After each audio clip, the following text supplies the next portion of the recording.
My name is Sarah Judy. We're here in the Samora Library at the Institute for Latino Studies at Notre Dame.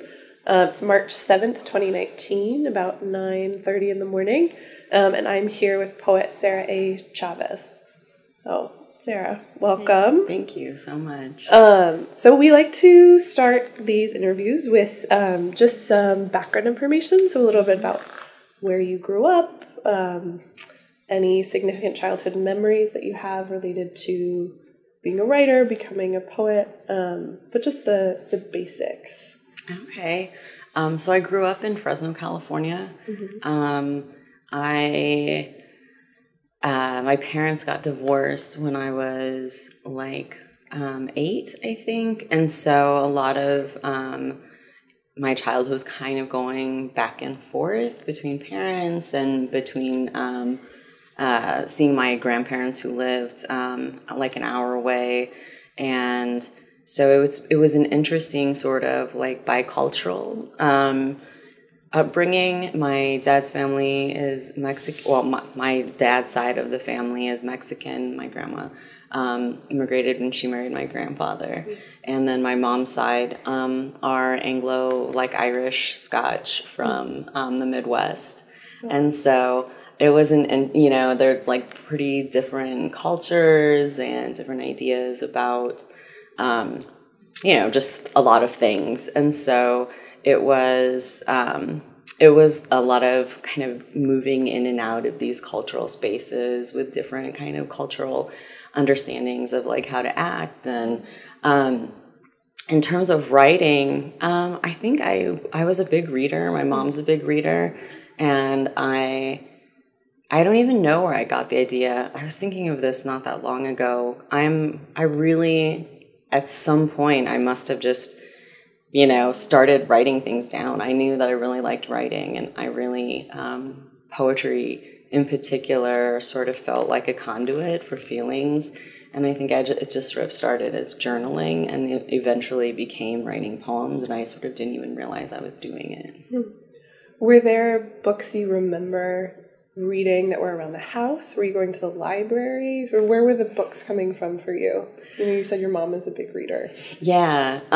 So we definitely went to the library a lot. The Gillis Library in Fresno is not far from our house. Mm-hmm. I have a lot of fond memories of that library, but also, so she read a lot of Stephen King and some romance novels, and she would hide them in her nightgown drawer so that I wouldn't read them, but I knew where they were. So as soon as she wasn't home, I would just go and read them. So I was reading Stephen King when I was 10. Do you remember which one? I definitely read Night Shift, which is his collection, one of his collections of short stories, which I would argue he's actually a lot more on his game in short stories because of, the constraints, and I think the not feeling like it's okay to fill 900 pages or however long some of the novels are, but it definitely carry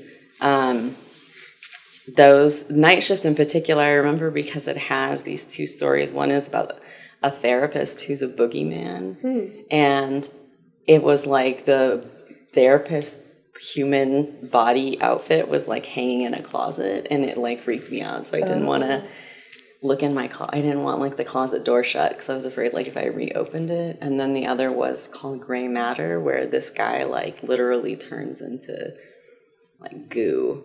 And I think I think I agree with you. His early short stories for me was the one where The Long Walk. I don't know if you remember that one, where there's a contest in New England where these boys just have to walk for days, and the one who makes it to the end wins. And I just remember being so freaked out by this idea of an adolescent sort of death march. But do you recall at all when you started reading poetry? It sounds like maybe more fiction in childhood, which seems, I think most kids are more interested in stories than poetry.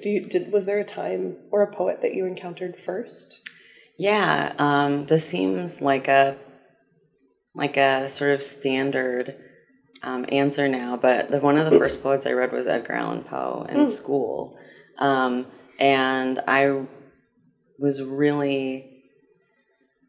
became like and I think partly because fiction is building other worlds, but poetry often is internalized. And so whereas some things were escape, that poetry felt like a kind of, I guess, like a meditation in the self. Like they're so gothic and macabre and interested in one's own feelings that I really sort of, where instead of going somewhere, I felt more in myself.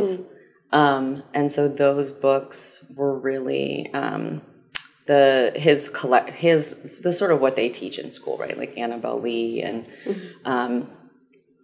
The Raven and those kinds of things. The musicality of it really struck me. And I became just like really obsessed with reading his like complete works and stuff. So a lot of horror. Yeah. Now that you mention it, yes, yeah, there were. Which is interesting because your work isn't. I wonder how you think about either that kind of macabre or horror genre in relationship to your work. I don't necessarily see that overtly, but I wonder if there's a way in which, because you write so much about childhood, you do think about that getting in. I think I definitely write about death. I don't know how much horror plays a part. I don't think that much of it is particularly macabre, but there's definitely, especially in Hands That Break and Scar, there's a sense of personal safety is always kind of at risk. Well, and in the chapbook too, issues usually having to do with neighborhood and working class situations, personal safety from sexual violence. I never really thought about them framed as like in terms of horror literature, but that kind of vigilance that people don't have in horror, because it kind of can't happen if you're too vigilant, right? But definitely the gothic or the macabre I could see kind of popping up as themes in later work. Well, that actually, it makes me think of a question I wanted to ask you about the speaker in Hands That Break and Scar and in All Day Talking. I was first curious about how you think about them as distinct speakers, or if you do, but also I think that idea of vigilance is a nice articulation of something I was thinking about.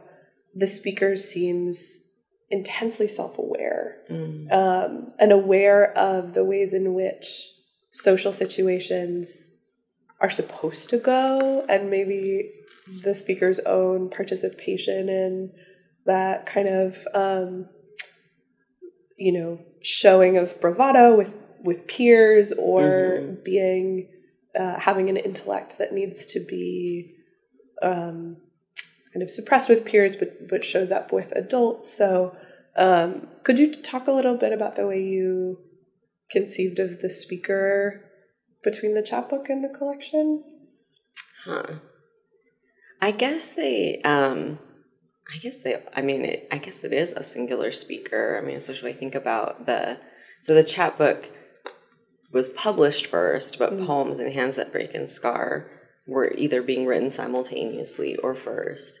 And so there's certainly, like in the Dear Carol poems that are in Hands That Break and Scar, are connected to, I mean, that's definitely a sort of singular speaker. And I have thought about the speaker in Hands That Break and Scar as one, but I don't often think about them as connected, but it makes total sense, actually. And how, I think you teach in workshop spaces, you have an MFA, you've been in workshop spaces. Well, I have a PhD in creative writing, no MFA, but PhD, excuse me. That's sorry. Okay, no problem. Just didn't want false information. Yeah. Well, I'm curious the distance you feel from your speaker, because I think in workshop spaces, there's this care we take to say to refer to the speaker and not to the poet. Right. And particularly when you're writing from it seems to me some autobiographical material or sort of childhood memories, there's a lot of attention that goes into how much is the speaker you and what distance you feel like you have from her. So I was curious in terms of thinking about how much access you feel like you give that speaker to you in the making of these poems.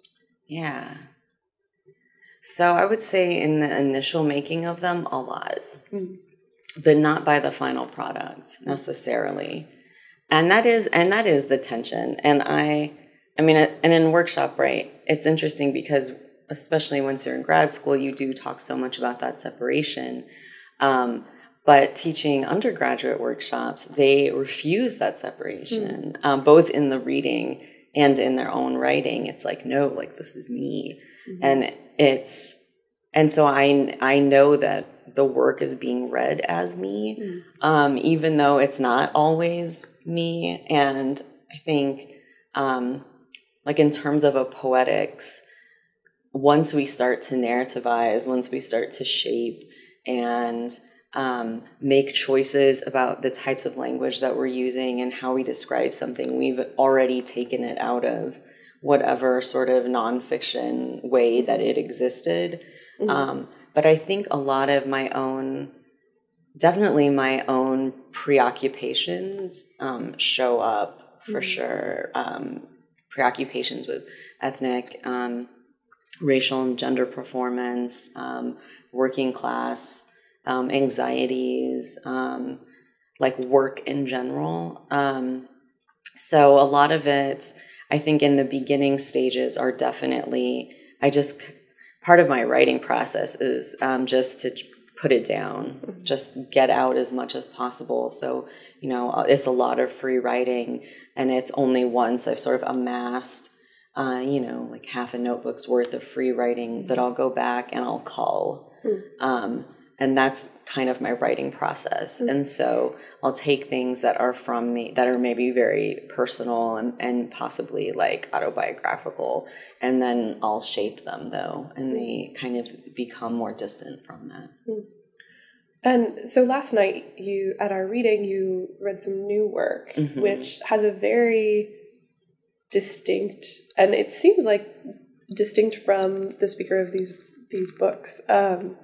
So did Helene come out of that kind of free writing space? Was that an intentional invention of a new speaker? I suppose it's a third person. It was third person in most of the poems you read, so she's not necessarily the speaker. But could you speak a little bit about the creation of Helene and your new work? Yeah. I think a lot about mestizaje, and I think a lot about fitting. And I think that part does connect, the idea like wanting to belong, wanting to be part of something larger, and the ways in which so many of us don't cleanly fit into any one thing anyway.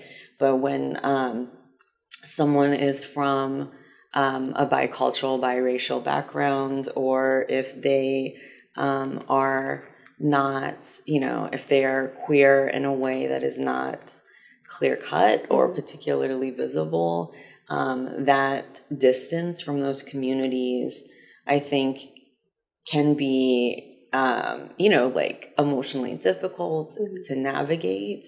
And so, especially moving to a new place and thinking about new curricula that I would get to build and teach, and thinking about our kind of current political spaces, this third space feels particularly significant right now, and the articulation of that third space.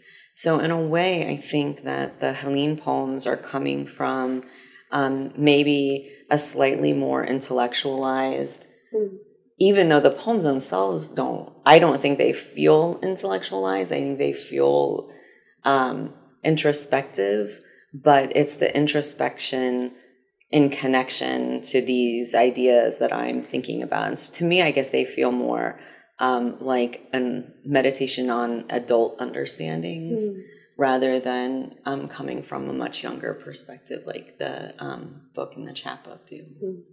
And you spoke last night about Hands That Break and Scar as a kind of Bildungsroman. Was that the way you conceived of the collection as you were putting it together? Is that something that kind of came out of starting to put those poems into a group that would become a book, or is that something you had thought about prior to the construction of the book-length work? It was only after I started putting the poems together.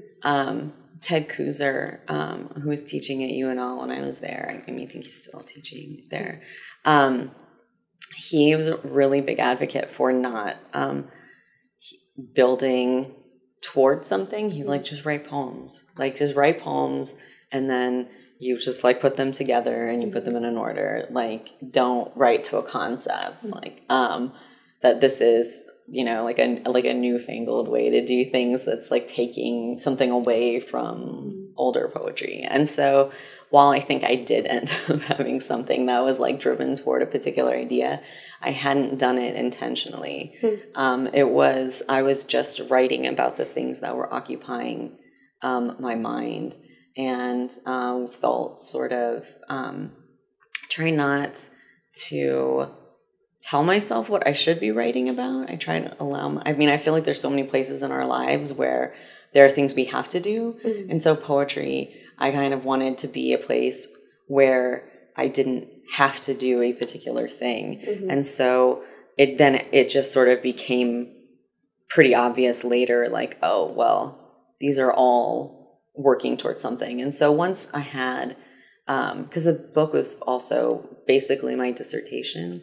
And so once I was about, like, halfway, 3/4 to what I thought would be a full manuscript, then I started writing more specifically and shaping it toward the idea of the collection. Can I ask you, we've been discussing quite a bit in our kind of cohort the creation of first books. And in particular, I think we talk a lot about the decisions that poets are making around notes and explanation, and also around titles. So I think first I wanted to ask you about the title of Hands That Break and Scar. I think in context, that line, I feel like reading a new collection, you're anticipating when is the title poem or when is the title line. Yeah. And the title line in your collection is really surprising to me in a way that I hadn't encountered before, because it's such a different context than I think the expectation that the title sets up for the whole collection. So I was curious about how you came to that title for this collection. Yeah. So its original title was This Like So Much, which is a title of another poem in the collection. And it was really, so that I think, if I'm remembering correctly, is actually the title of my dissertation. But then when I was actually sending the collection out, I was workshopping. I was talking to one of my mentors, my dissertation advisor, the poet Grace Bauer, and I was like, yeah, like, somebody told me they didn't know about this title. And she's like, well, the title seems like so esoteric. Like, the poems aren't esoteric. They're really grounded. And so the idea, because in the poem, This Like So Much, part of why I had picked that poem was because the speaker comes to the sort of realization that it's like a kind of sad, like, dark realization, which is all these good things will happen, but they will end. They will inevitably, like, whatever happiness that is always, like, there is a price that one pays for that. And so she sort of encouraged me to find something that was more indicative of the collection as a whole. And that summer, I got to go to Macondo, which is a writer's workshop. It was started by Sandra Cisneros. So the year that I went, she was not there. But I got the opportunity to meet and work with a lot of wonderful writers. And I had been just trying to come up with titles. And I had a whole list of them. And we were driving somewhere. And I was like, hey guys, I have this list of titles. Will you hear them? And they were like, we've not read your book, but sure, yes, we will. Because it wasn't a book yet, right? It was just a manuscript. And so in the van, Miguel Morales, who is a poet in Kansas, between Kansas and Missouri, and then Jose Gonzalez, who's a poet up in Connecticut, they both were like, yeah, we like this one. And I was like, okay, maybe I'll try that one and then see. And then I kind of it sort of felt right. And I do tend to ask for people's opinions, even though I often don't take them. I just want to know what someone else thinks. And I had asked my partner, I had asked, a friend from grad school, and that people who had read the poems felt like that title was more indicative of the physicality and that hands show up so frequently. But so I wish I could say that I had a brilliant moment, but I had and I had really brilliant friends, luckily. Well, I think it does maybe speak to also the emphasis on relationships and community in your work. I wanted to ask you about Macondo and about how you think about your own poetic community. You've also been anthologized several times, and I think sometimes about anthologies as a way of creating, especially contemporary anthologies, a way of creating poetic community. So can you talk a little bit more about Macondo, what it is for folks who don't know, and how that community is influencing your work beyond helping you pick a title for your book? Yeah. Well, that's how I met Francisco Eragon. So I'm part of... So Macondo originally started because Sandra Cisneros moved to San Antonio and wanted to build community. And so I think my understanding is that it started relatively small. They just had like a weekend workshop or dinners. And then as, everyone's writing careers were growing, the group grew, and it became a workshop that has these really amazing, well-respected writers who run workshops, and you have to apply like all residencies. And my professor, Amelia Montes, she had suggested it. She said, I think you would like this. It would be helpful. And I, at that point, was wanting to work with more writers of color in grad school. I didn't really have, in both grad schools, I, was like one of only a few people. And so I was very kind of actively trying to meet other Latinx writers. And that is exactly what I got to do. And getting to work with Joy Castro was the workshop teacher at Macondo, but she was also on my dissertation committee. But I only took one class with her. For various unfortunate reasons, I really wanted to take her creative nonfiction workshop, but I took modernist literature with her, which was a great experience. But it was great to finally get to work with her as like a creative writing instructor, and not just like meeting in her office to go over my work, but to like have the dynamic of the class. And so that kind of helped me get like in contact with that community. And even though we're all spread out everywhere, we think of one another, like when an opportunity arises, or if I want to work with somebody. Miguel and I have been on multiple panels together now. Split This Rock in DC.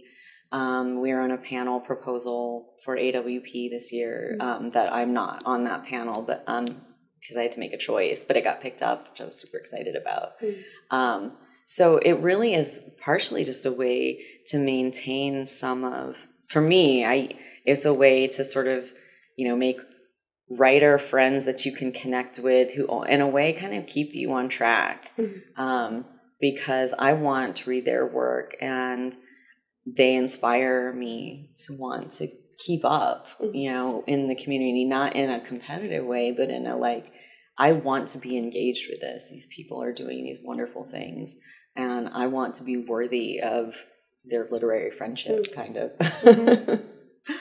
Well, it's interesting to me that you were in a modernist class with was it Joy? Joy Castro. Joy Castro. Because I was also thinking about your engagement with literary tradition. I know in a previous interview I listened to of yours, you had mentioned that part of the reason of wanting to go to the PhD was an engagement with that tradition. And that tradition can so often be white and male, and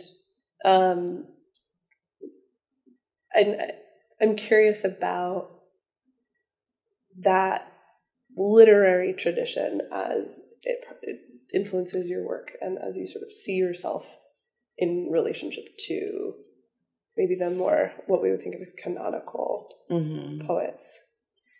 Yeah. I really didn't feel a whole lot of connection to canonical poetry, but I wanted to because I thought that was it. It wasn't really until later in undergrad when I got to work. I took a women writers literature class. And that's when I read Audrey and Rich for the first time, Audre Lorde's poetry, and Elizabeth Bishop. And I was like, okay, well, this feels closer. This seems more like I'm feeling more comfortable with this. But even then, when I applied, because I did an MA in creative writing, I really didn't know what I wanted to do. I was out of school. I took a couple years off between undergrad and grad school, and I just knew I wanted to go back to school to be part of community. I just wanted to have focus. I wanted to be around other writers again.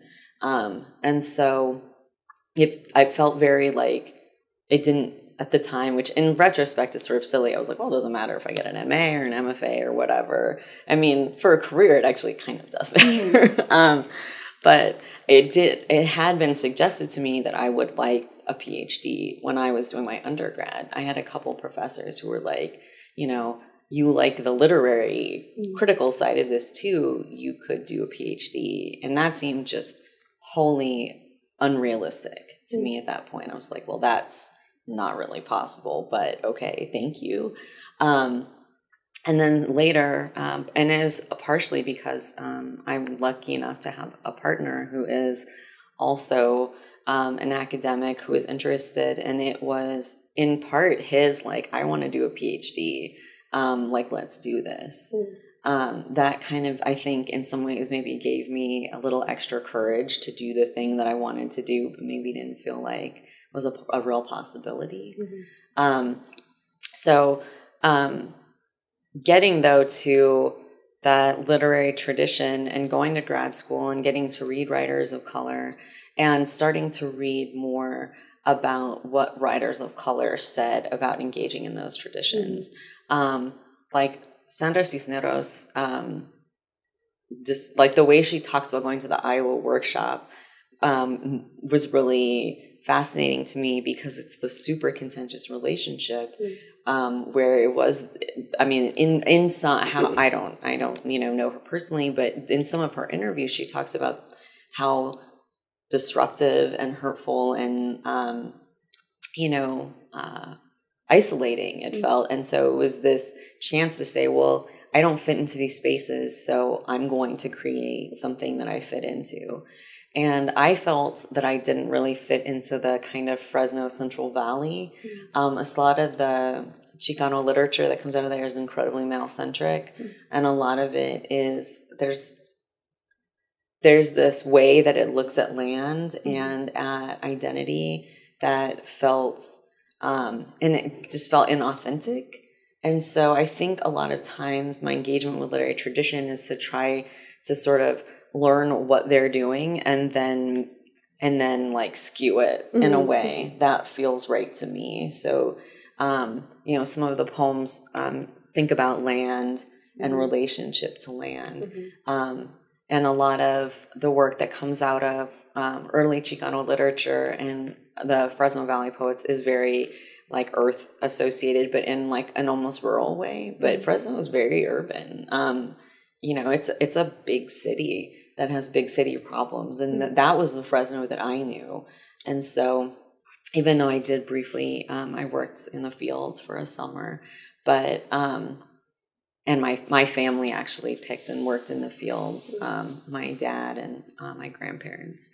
But so it is this kind of what's happening and how can I find my way in? Because I think every time one of us finds our way in and gets published, we create more possibility for somebody else.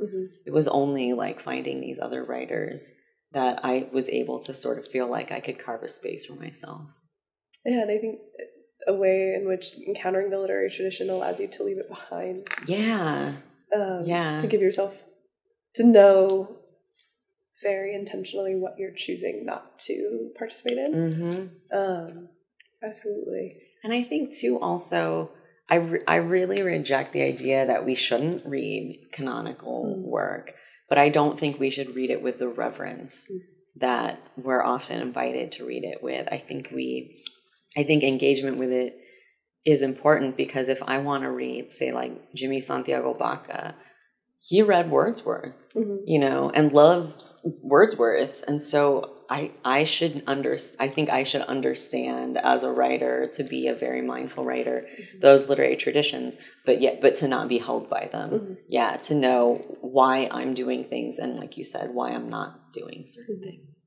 Can we talk about reverence in your poems? Because thinking about Fresno as an urban space, thinking about reverence, there's a way in which these poems revere like Flaming Hot Cheetos, you know, or the ring from the art fair in All Day Talking, or TV, or just these, I think what we think of as fairly modern, fairly urban objects, whether it's food or sort of domestic spaces. So can you talk a little bit about reverence in your work? That's not too big of a question. Yeah, I mean, trying to think. I often think that I'm not reverent enough, but like that there's a kind of, or at least the reverence that I feel are for things that are like common and plain. I mean, there's a lot of TV watching in the poems. And partly, I think that was a way to engage with family members. And what are the things that we organize our time around? And to me, I think I have a reverence and an importance for spending time with people. Like I think it's community that I actually feel reverence toward. And so it's, what are the ways that I get to engage with that community? What are the ways in which I get to feel like I'm making connections? And I think that's partly what sort of comes out in the poetry, is there are these common everyday things that connect us. And to me, those are the things that have the spirituality that translate outside of anything that's like organized or institutional. Well, I'm curious too. I just read an interview with Jericho Brown where he talked about every poet wants to be Adam and name things. Oh. We all want to walk around and kind of point at things and talk about their names. And in your poems, you name people, you offer first names. You often don't explicitly explain who these people are. It's just kind of the kids who are around. And I was really struck by that about the poems. It's sort of inviting me into this space and saying, yeah, this is so-and-so, this is so-and-so, and then moving on. There's not a real anxiety about needing to over-explain these people, but there's a real attention to giving names to people. And I'm curious about naming in your work. I'm actually fairly preoccupied with naming in terms of like the literary criticism that I've written. And I have one of my exams is on the presence of names in Latino literature, because I think there's an interesting way. I mean, like, I think names and naming have power, and I'm thinking specifically of first names. You know, I forget which philosopher says, like, if you know someone's name, you have power over them, right? Like, you call them and they turn around. And the names that we're given, affect how we're treated later. It affects how we think about ourselves, and that kind of intimacy of first names. It's funny, I think about titles a lot too. I ask my students to call me Dr. Chavez in an institution where not everyone, well, a lot of people will invite students to call them by their first name. And I'm like, like, one, I work super hard for this. Two, I want a Mexican last name on the other side of doctor. Because those names and titles are very meaningful, and they present possibility, and they present option. And so I think the familiarity with names and naming in the book is part of that, that intimacy and that connection, and sharing that intimacy in a way that shows that people are important, you know, that they're not just, you know, somebody on a bus, but I think about it. I'm sort of, I hadn't really thought, you were mentioning that I hadn't really thought about it in that way, like that it's just this invitation and then I'm moving on, but that's true. And now I'm kind of questioning, like, aside from my own sort of preoccupation with names and naming, like, what was I doing? One, I think there's a way in which your work, you're not defining the other people that populate these poems in relationship to the speaker. They kind of exist, and the speaker encounters them or recalls them, but they're not. There's a sense that they continue beyond what is offered to me in the poems, and that feels really important too. That they're whole people. I mean, in All Day Talking, there's the question of Carol continuing, and the kind of knowledge or life that is beyond the speaker.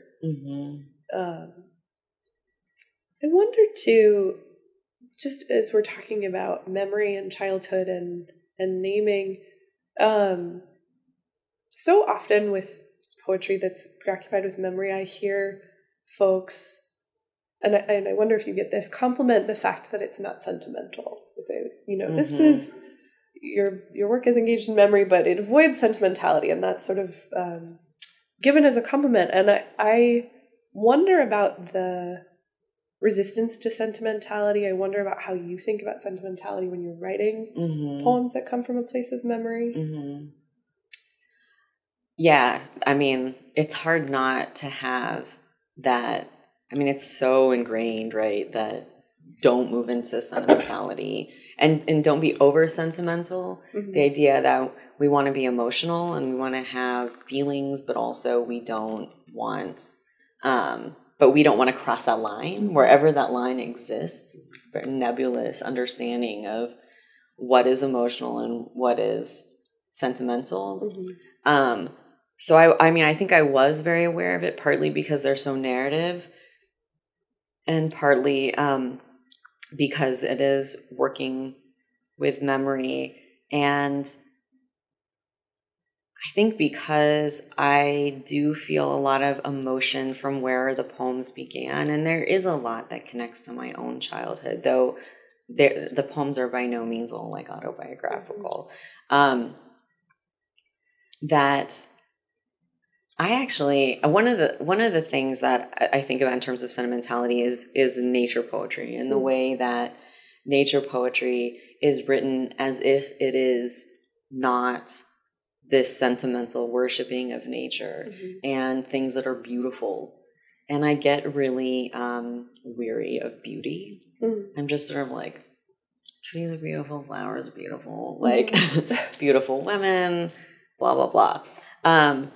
Because these other things seem more meaningful to me personally, like these, dirty urban spaces, like people who act badly. And so I think I'm often trying to balance a kind of love and awe at these things that are maybe traditionally undesirable. And so I think that is in one way that I've either purposefully or inadvertently avoided sentimentality is by wanting to focus on things that other people are maybe not particularly interested in necessarily. Is that, I'm hoping this is related. It's related for me. But one of the things I noticed is that you don't often reach for metaphor in your poems. There's a narrative, there's a an impulse towards narrative, towards naming. I think reverence and maybe we could talk in a bit about transcendence, but I wonder if that, one, how you think about metaphor, if that feels true. But is that also that kind of weariness over beauty, is that related to your poetics, the way you think about making these things that we so often put poetry in a category with beauty, and that feels inevitable sometimes. So how does that, in terms of your subject matter, but also in terms of your poetics, how does that show up for you? That in terms of metaphor and a moving away maybe from metaphor. A moving away from metaphor and maybe a moving away from beauty.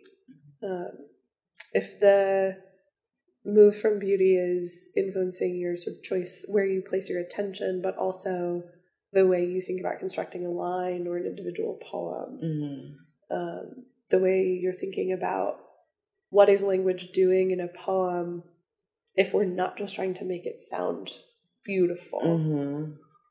Yeah.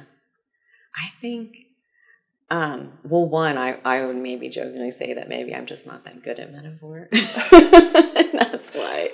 But I also don't think in metaphor. I think I think in a really concrete way. My partner jokes that I'm like the most literal poet that he's ever met. Because he'll say like, oh, it's about dinner time. And I'm like, no, it's 5:56. Like I'm like really specific, in a way that's probably silly. But sometimes I'm just really interested in the the sort of specific quality of what something is. Like I don't want to know what it's like, or I don't want to understand it through this other way. I want to come at it plainly and directly. In terms of the language, I think there's a beauty to colloquial speech and code switching. has been such a big deal in my life overall. What spaces is, like slang okay? And what spaces do I need to use standard English to be respected or to get what I want? I can hear, especially getting to move back to the West Coast, I can sort of hear parts of like my kind of like West Coast, like Pocho Spanish influenced accent kind of coming back sometimes. And it feels like I didn't even know it was gone until it comes back. And so I think that there's this lilting beauty to the way that people speak, and that colloquialism doesn't get recognized for how its attention to sound. And so I think I'm actually really interested in a kind of heightened colloquialism.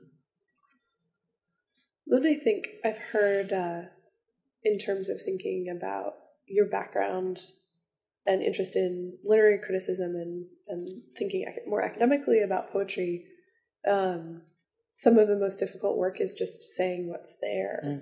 So your poetry to me does feel invested in that practice of how do I represent what's there accurately and honestly, without attaching it to systems of power that have been oppressive or have manipulated the way these things have been represented in other spaces. I was curious too about your decision to include the glossary at the back of Hands That Break and Scar. Yeah. Can you talk a little bit about that? Yeah. So it was interesting. I went to a panel at AWP last year, and I ran into a writer who I didn't know her personally, but I was aware of her work, and she was apparently aware of mine. We just ended up like having a kind of random momentary chat, and she was like, I just really have to ask you, like, don't you feel really weird about that glossary? Like it was this really like repudiation of why are you capitulating? Like, why would you have a book that is obviously like engaged in, like a Chicano aesthetic and ethos, and sort of capitulate to the like the hegemony in this way, and I felt so much shame in that moment. But the reason it's there partly was to get published. It had been rejected from all of these Latino run presses, and I was like, well, and this is like my own like personal anxiety about like myself in general. Like I'm not Latino enough, and I'm not white enough, and so like I felt like my poor book was in the same like liminal third space that I always feel like I'm in. And some of that is the way I have been treated throughout my life, and some of it now is just like my own anxiety and not necessarily how people are treating me. And so a friend of mine who is a wonderful poet, who is incredibly well published and just like a treasure, I sent it to him and said, like, help me. Like, what am I doing wrong? Like, is it the order? Is it, and really I was being melodramatic because it didn't take, the book really was, I had only really been sending it out for like 1.5 years or 2 years, but I felt this immense pressure, for educational, like for job purposes, like I need to publish this. And I don't know how much that influenced any of the jobs I had got, but, so he said, I want that it, for him as a reader, he felt, and he is white, he felt alienated. And he said, like, what is a compromise? Like, what is a way to, give someone like me access without compromising the work? And he suggested the glossary. And I was like, well, I'm not going to put the words in italics. I'm not going to footnotes. Like, that's weird. And philosophically, I think people should just look it up, which is what I do when I come across words I don't know in any language. And and pretty soon after, it did get picked up. Do you feel like that was a factor? I really honestly don't know. In terms of anecdotally, if I'm looking just at timeline and when it was accepted, it seems like it might have had, but it could have just been like I added it and things lined up. I mean, but I would actually love to talk to someone who appreciated it. I don't think about it. I added it for, for this kind of really like base purpose. And because I felt like that wasn't a full compromising of my own ethos. Because I also do want people to feel access, but also I want them to take personal responsibility. So I have complicated feelings about it. And I think the thing that I noticed, and our group may want to talk about this with you more later, is that there is no note section. You're not explaining. The poems don't seek to explain. I think they're not didactic. They do ask, like with the naming, ask the reader to be responsible to entering into space with the poem. And if you're not familiar with Vine Deloria Jr., go look him up. He's awesome. So we just have a little bit of time left. I was wondering if you might read a poem for us. Oh, sure. Is there one? And I have some that you'll see my notes. I mean, I can get my favorite in my bag. If there's one that you have in mind, I can also choose one. If you have one in mind, I'm happy to read. I'm happy to read that. I'm gonna hold the book closer to my face because I don't know my glasses, but that's okay. I really loved, and we didn't get to talk about transcendence or sublimity, but on a summer afternoon, maybe on this cold, our last cold day of winter, maybe on a summer afternoon, which ends in a kind of transcendent moment of touch. And I think, coming back to the title, hands and physical contact and intimacy seem deeply related to the idea of reverence and the sublime. So I'll let you read for us. Thank you. Thank you. On a summer afternoon.